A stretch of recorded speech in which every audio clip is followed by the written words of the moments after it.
finally, the start of the UFC in 2025 is here. UFC 311, Islam Makhachev, Arman Tsarukyan 2. If you dare try and tell me last week Amanda Ribas Mackenzie Dern 2 was the start of the year,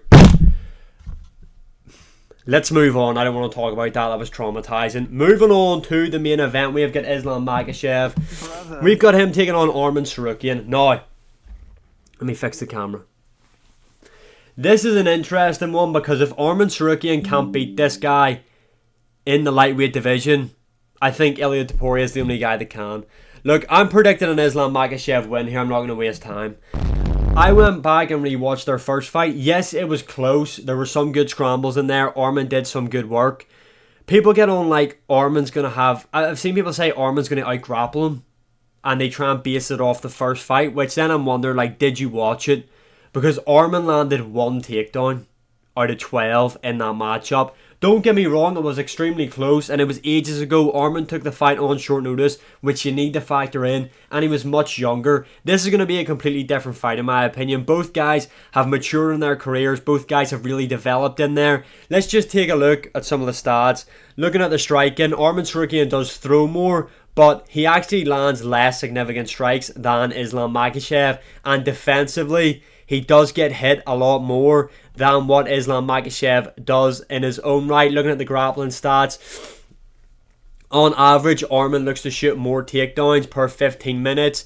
Takedown accuracy, there's a big difference here in Islam's and Arman's. Takedown defense, again, big difference. And in terms of submissions, Arman doesn't even go for submissions, let's be honest. Look, I think the odds are a bit wild having Arman at plus 300, but when I think about it, I just don't see Arman's path to victory. He's not going to out-grapple Islam Makhachev. He's not going to outstrike him. I've seen some people say, what about Arman's boxing? He's got a good double jab, throws some funky shit like axe kicks sometimes, but Islam Makhachev's one of the best strikers in the UFC today.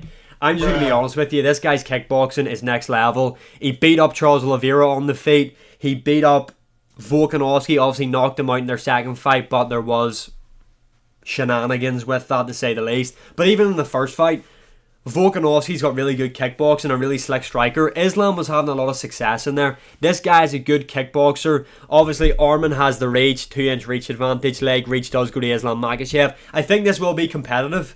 Like I said, Arman is his toughest test in the lightweight division right now. But Islam's just the point for point number one, I'm going to be honest right now. I think he is clearly the best in terms of all-round mixed martial arts in the sport today. Not just in the UFC, in the entire sport. This guy is number one. Now, in terms of my prediction, I don't see Islam submitting Arman. I just think Arman's really tricky to submit. Now, I feel like maybe if Islam is able to lock up like the doors, I feel like if he can get there, we've obviously seen Oliveira get to that position. I feel like if Islam can get there, then Islam will be able to submit him. Same if he gets him like an arm triangle. I feel like the squeeze of Islam will make Arman tap. But I don't see Islam getting that because we have to remember Oliveira got those submissions being off his back. And I don't think Islam is going to be working off his back in this matchup. On the feet, I feel like Islam's just going to do a good job at staying at range and just making Arman, who is a boxer predominantly on the feet, have a kickboxing matchup with, like I said, one of the best kickboxers right now in the UFC. I think Islam Makhachev takes this by decision. I think there will be some moments in there. I think Islam will be cut up. He will be busted up. I think Arman will push him. Maybe, I don't think Arman will...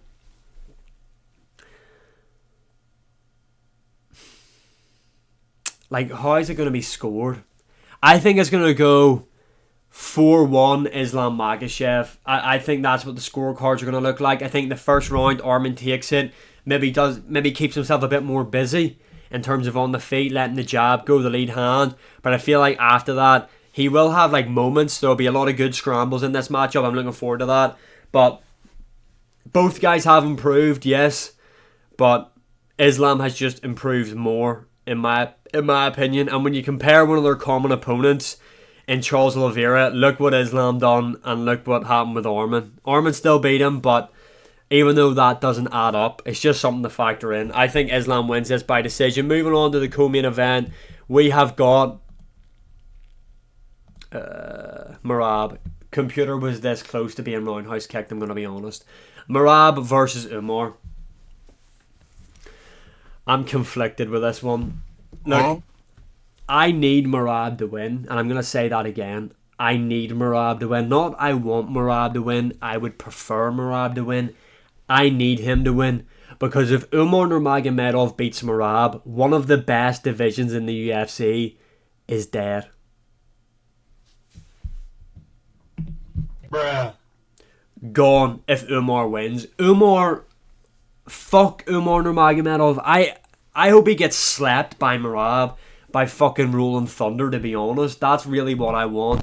A Rolling Thunder KO from Merab. But look, I've been saying it from the start. I don't see a path to victory for Merab.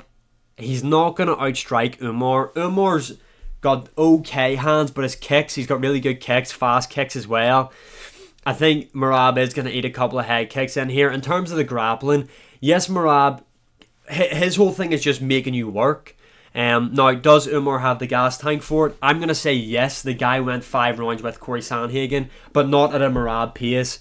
That's something you need to factor in. But I think Umar's a better striker. I think Umar's a better grappler. So it's like, where does Merab win? You know what I mean? Like, to say Merab's going to beat Umar, you kind of have to say he's going to just outwork him, outvolume him, and just like drown him with pace. I just don't see it happening, unfortunately. I would love Merab to win. I will be supporting this guy. But I think Umar Nurmagomedov is going to submit him due to rear naked choke in the very second round. You thought I was going to say first. I think Umar's going to sub him in the second. I think Merab is just going to try and Merab his way out there. Just fucking run around, and then dive in for the legs. And I don't know. I just see Umar being able to transition to the back and submit him.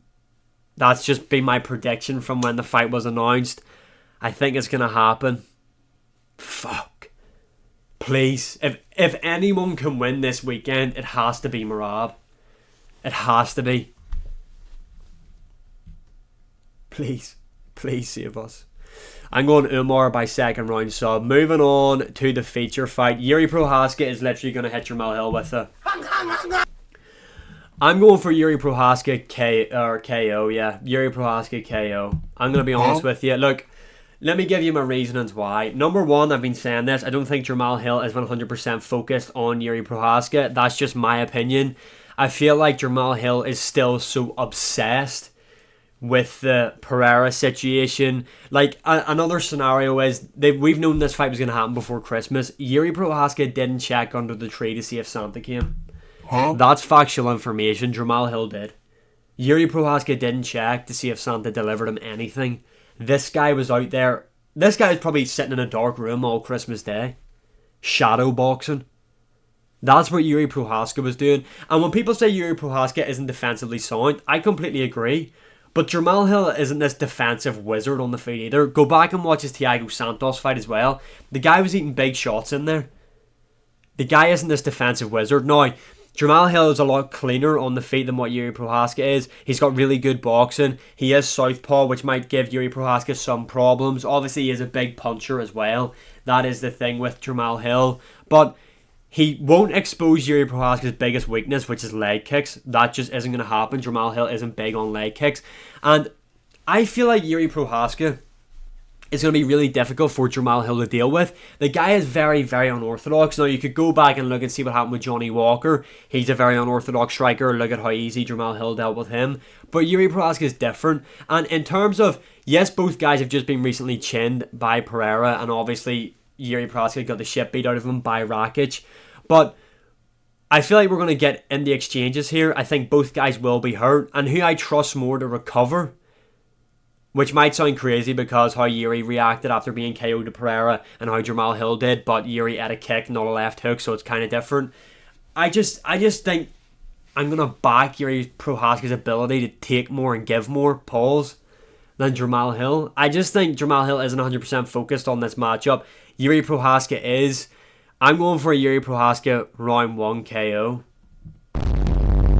Now, I will warn you, I've picked Yuri to beat Pereira twice, so I could be a fanboy. So maybe don't listen to me. Moving on. What the fuck? Get Beneil Dariush off my screen.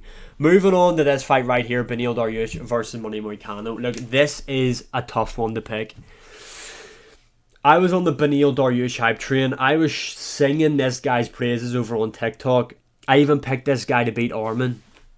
I picked this guy to beat Oliveira.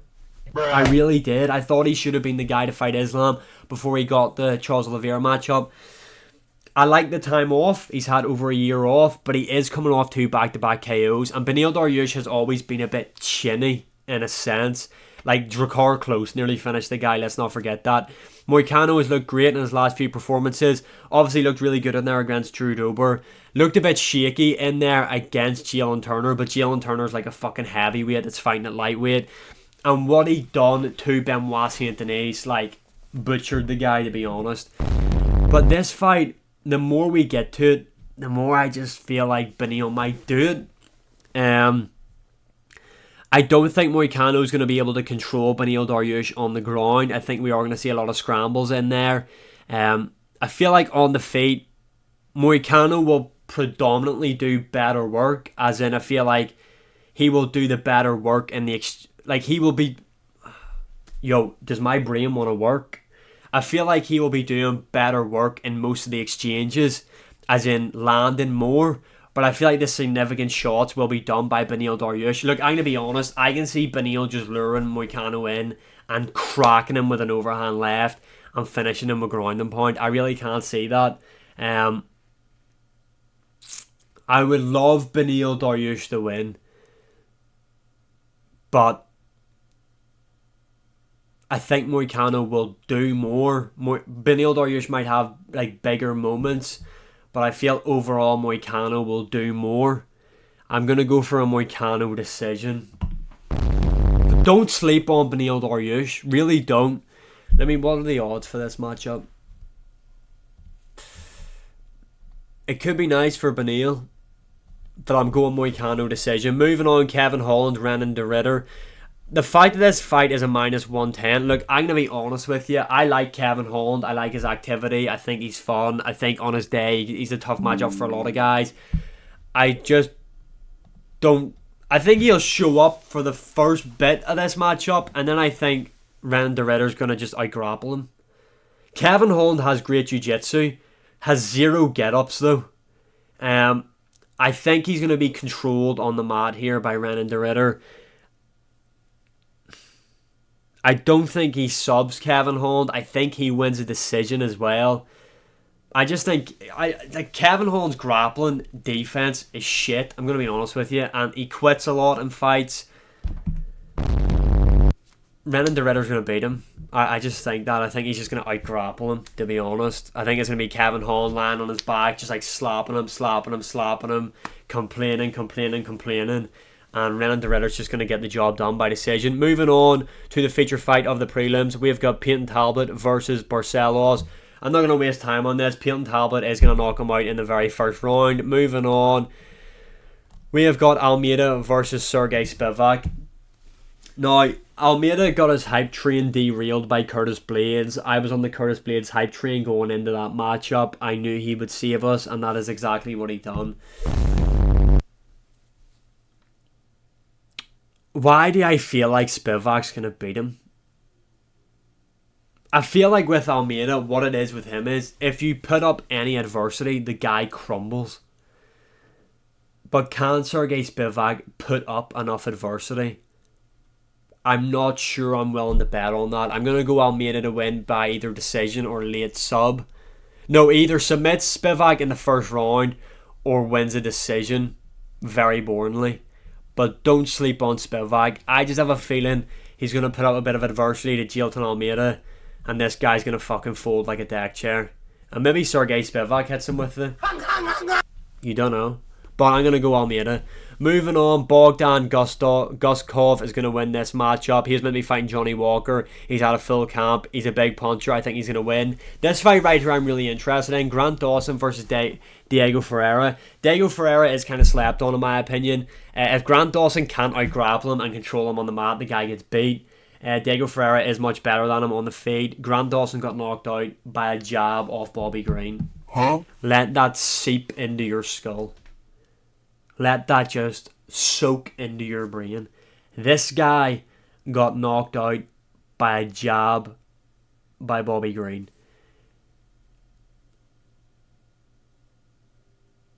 Diego Ferreira is going to win this matchup. I don't think he's going to have his way in the grappling with him, and even in terms of the grappling, I think Ferreira is a bit more competent than some of the other contenders Grant Dawson's faced, and I just think his stand-up shit and his chin's so suspect. Zachary Reese versus Bakachev.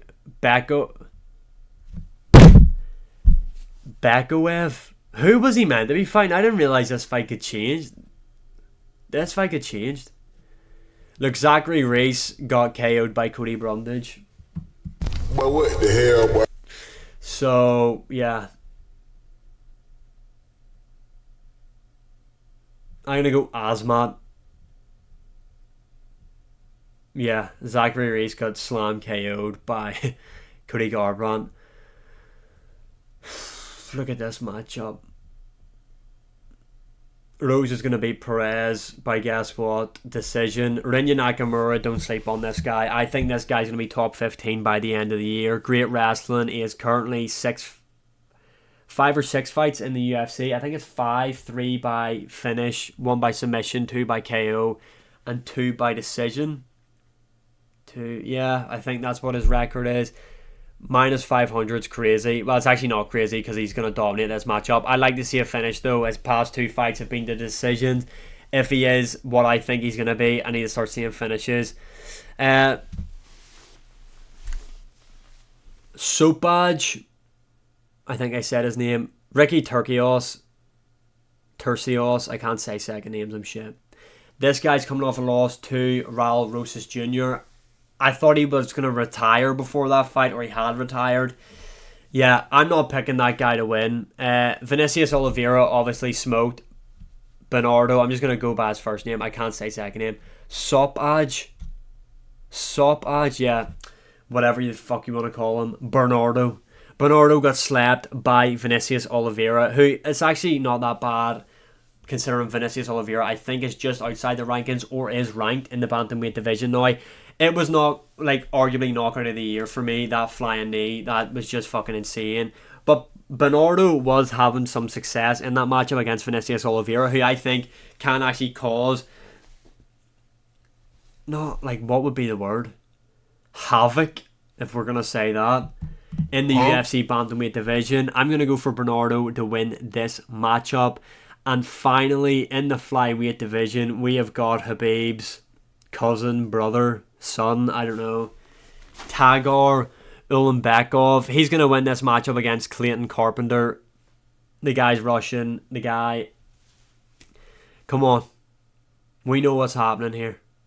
If you train with Khabib Nurmagomedov and them guys, I'm going to pick you to win 9 times out of 10, because every time I pick against them, I'm wrong. So yeah, overall, UFC 311, I actually really like this card. There's some good prelims that you want to watch on here. The main card is fantastic, especially from the start of the main card is just great, I'm going to be honest with you. I'm really looking forward to this one. Cannot wait to see Islam Makhachev call out Bilal Muhammad after.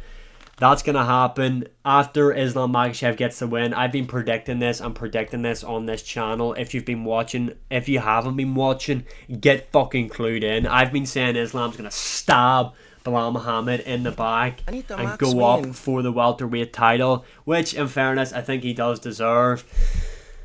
But come on, if anybody, if all my predictions are wrong and I lose my house deposit this weekend, I need this guy to win. I know I called him horrendous things in the lead up to Sean O'Malley. I know I called him horrendous things after the Sean O'Malley. I even was calling this guy horrendous names just before this fight got announced. I'm this guy's biggest fan. I need this guy to win. We as an MMA community need this guy to win. If Umar Nurmagomedov becomes bantamweight champion, division dead. One of the best in the UFC, fucking dead in the water. Everybody get behind this guy. We need Merab to win. Like, share, subscribe, comment, all that good stuff. And let me know your predictions in the comments below.